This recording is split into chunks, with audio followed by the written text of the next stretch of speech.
Hello, everyone. I'm Heather.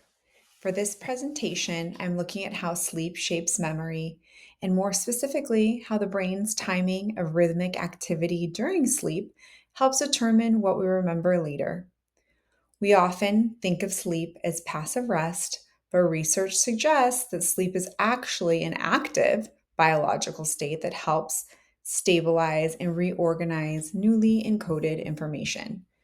My focus today is on how specific oscillations during sleep support memory consolidation. One of the key ideas here is that sleep does not just protect memory by giving the brain a break. During deep sleep, the brain is still actively working. In particular, the hippocampus and the neocortex appear to interact in a coordinated way to reactivate recent experiences and strengthen memory traces. This process helps newly encoded memories become more stable and easier to retrieve later. So rather than thinking of sleep as downtime, it may be more accurate to think of it as a period of active memory processing. Although both non REM and REM sleep contribute to memory, the most clearly coordinated memory related oscillations appear during non REM, slow wave sleep, also known as deep sleep.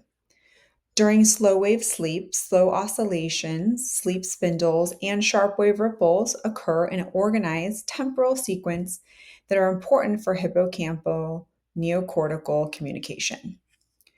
REM sleep also seems to matter, but in a different way. REM is strongly associated with theta rhythms and may play a more complementary role in emotional memory processing.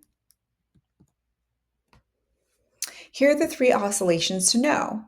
First, we have the slow oscillations, which are less than 1 hertz, or large scale cortical rhythms that create broad timing windows across brain networks. They alternate between the up state and the quieter down states. Second, there's the sleep spindles around 12 to 15 hertz, ophthalmal cortical bursts associated with cortical plasticity and better post sleep memory performance. Third, we have the sharp wave ripples around 80 hertz, are brief hippocampal events linked to replay of waking experiences. Together, these oscillations appear to support the reactivation and long term consolidation of memory traces. To me, the most interesting part of this research is that the story is really about timing. Memories are not consolidated by one rhythm acting alone. Instead, these rhythms need to line up in an orderly fashion. The slow oscillation creates a broad timing window, and within that window, shorter bursts like spindles and ripples related replay occur at just the right moment. This matters because memory replay seems to work best when it is timed to the phase of the slow oscillation that supports synaptic strengthening. Importantly, learning seems to improve this timing, and when these rhythms are more coordinated, memory is often better the next day. This framework changes how we think about sleep and learning. Memory consolidation appears to depend not only on how long we sleep, but also on the internal quality of sleep and how well its rhythms are coordinated. During slow wave sleep, stronger coupling between slow oscillations and sleep spindles has been associated with better memory after sleep. So, sleep duration matters, but the internal organization of sleep may matter just as much, if not more.